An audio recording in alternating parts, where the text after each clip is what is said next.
This is the 6th generation of Audi's most sold model in the history, the A4. But this time the name has been changed to the Audi A5. This B10 generation has gotten quite a lot of criticism, especially of the interior quality and design. I myself, despite being one of the biggest fans of the four rings, have been one of the people with that criticism, as well as being as transparent as I could. This time, I decided to give the A5 one more proper chance and really dive deep on how this new generation feels. So I took one of its best versions, the new E-Hybrid, on a proper road trip to the Tatra mountains to really explore if the car is a true Audi in its veins and talk about its pros and cons. So, let us do this. Welcome to Auditography. I have been a photo and videographer for the brand for over 20 years. I am a collector of some very unique four-ringed icons myself, and I have also made the viral movie Speak Up for Audi. That led me to even meet the CEO, and many people high up in the company are my friends. The four rings is my lifestyle. Join me here in this new emotional video. The Audi A4 has been the top-selling car by the brand from Ingolstadt for 31 years. It premiered as the B5 in 1994 and has sold over 8 million examples worldwide in its 5 generations. One might think that it would be a crazy decision to change the name of your most sold product, but that's exactly what happened. Before the new CEO, Gernot Döllner, took over the brand in the end of 2023, the decision by the previous leaders was taken that Audi's EVs would have the even numbers, while the internal combustion would be uneven. It made no sense from the very beginning, and Mr. Döllner did save the A6 from being called the A7, but the A5 was already about to be revealed and it was simply too late to fix. The A4 will make a comeback in a few years as an e-tron, but for now we have to somehow accept that this B10 Audi A4 is now called the A5. The most controversial thing is that the iconic RS4 Avant is now called the RS5 Avant, a name with no history.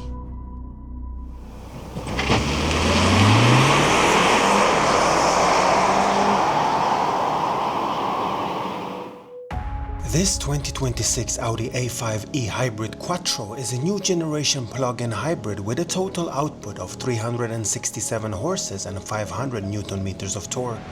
It has a 25.9 kWh battery paired with a 2-liter turbocharged 4-cylinder engine. The electric motor has 105 kilowatts and it's integrated to a 7-speed dual-clutch gearbox. The very interesting thing here is that this A5 E-Hybrid has 5 horses more than the sportier S5.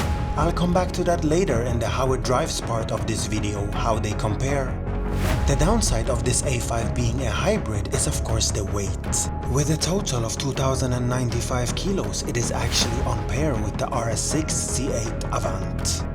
There are 2 versions of this E-Hybrid available, one with 299 horses and the stronger one here, as I said before, with 367. It accelerates to 100 km per hour in 5 seconds and tops out at the limited 250. The fuel consumption is an average of 2 to 2.6 liters per 100 kilometers.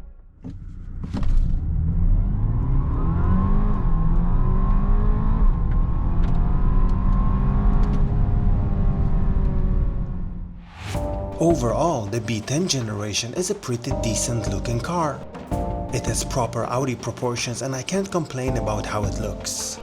Just look at that tailgate with the ducktail design as a nod to the B5 generation. The designer of the car, Jakob Hirsel, who I have met on several occasions, told me that himself. The headlight design is simple yet very Audi-ish.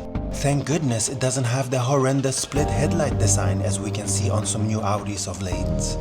Unfortunately, it does also have some areas that have been heavily criticized. The first thing that hits you is the amount of plastic seen in the front. As I have said before, the new 2D logo looks terrible, basically like the original classic one fell off. Are you that ashamed to show who you are, Audi?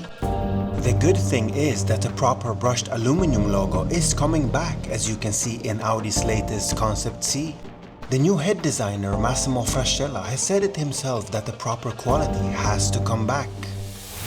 Noticeable is that there is no option for a historic brushed aluminum optics, which actually is the first time in the 31-year history of the Audi A4. At least give the customer an option. Audi says that the most customers pick the black optics today, and I strongly disagree. I can see a strong demand of the brushed aluminum spec coming back, as the black one takes away all the contrast and looks like a big black hole in the front. Also, the lack of the classic Quattro badge in the front grille is something extremely disappointing. Glad I brought my own, which I immediately mounted where it should be. Kudos to the wheel design department to always deliver lovely designs for the customer to choose from. This car here is painted with the grenadine red color and it looks gorgeous, especially in the sunlight. Overall, the design of the new A5 is really nice. Honestly, it's the only Audi right now looking like an Audi in its core design. Isn't that a crazy statement itself? It's a shame that it falls on the small quality details that is so important for the average Audi customer. I really hope that they will fix that in the facelift.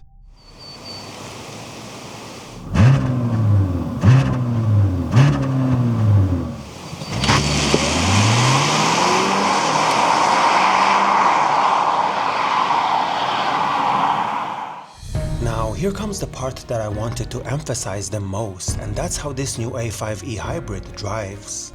And it's its best asset by far. This car is really a mix of both worlds. It's silent, smooth and quiet during long drives as well as city drives, but when you need to overtake and floor it, it really goes. The awesome thing is that you can put it quickly in full EV mode and travel as far as 100 kilometers in pure silence.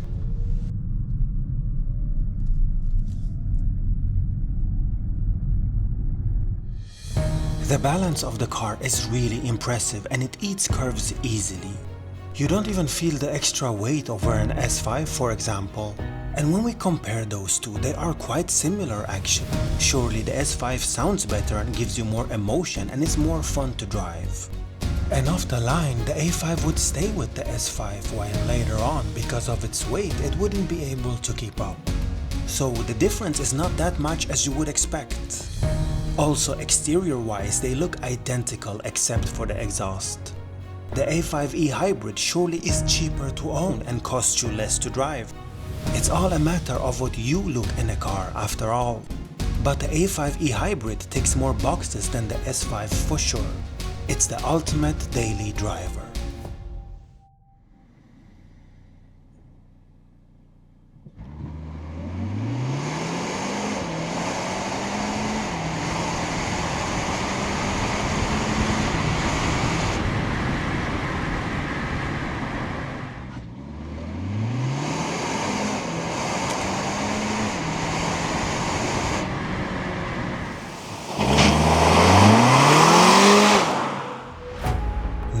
Let's round it all up with the most controversial part of this new A5, and it's the interior.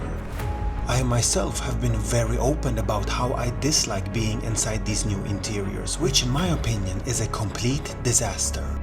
And I'm far away from the only voice about this. It's like the whole history and heritage of beautifully designed high-quality interiors with attention to details was thrown out the window. For somebody that has been driving Audis for 30 years, the worst way I can describe it is that I don't feel like I'm inside an Audi and I just want to step out of the car immediately. And this is not a feeling that I just woke up with. This is after driving over 30,000 kilometers with these new interiors, and I tried my utter best to like it, but I just can't. It's just pure headache everywhere. I drove almost 2,000 kilometers with this A5 and I really was thinking about so many things that could be better in this interior. Listen, I don't want to be too negative in this video as it really takes a toll on myself and kills my own motivation for doing what I have loved for so long. So I will try to shorten down the following points that really need attention. The lack of a true Audi feeling in the instrument cluster is the one that hits you the most. And it's not even configurable. We know they screwed up big time, they know it, and changes will come. There is already an update in the newest models, but it's still not good enough. Especially with this being a digital software solution, it can't be that hard to have a proper instrument cluster showing the tachometer and speedometer next to each other, can it?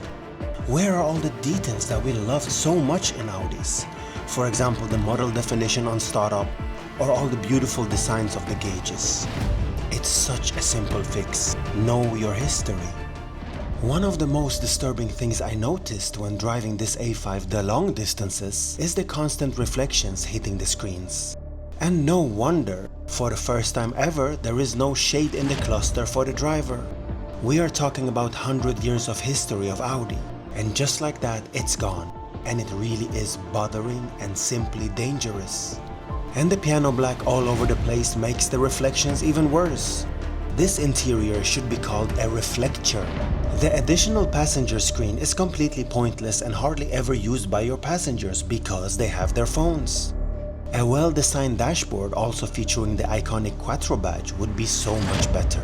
The lack of the physical buttons for the AC controls is extremely dangerous. Being forced to take your eyes off the road every time you want to change the airflow or temperature is just ridiculous.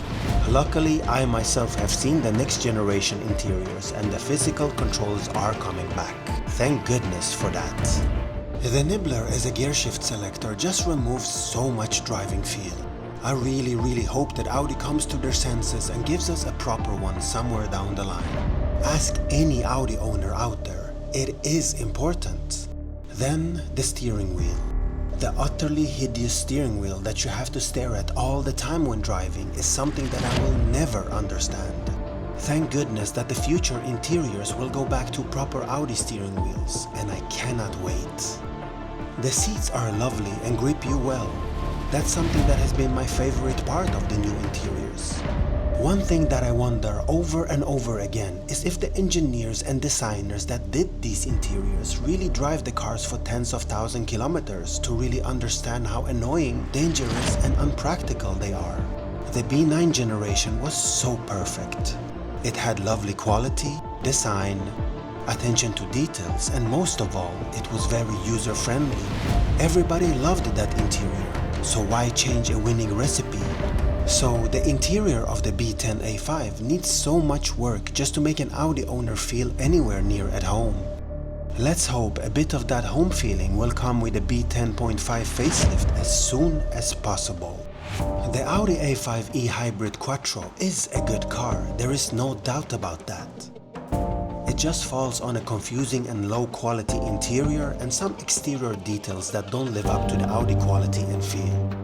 It's a great car to drive with low running cost, yet still it's impressively quick.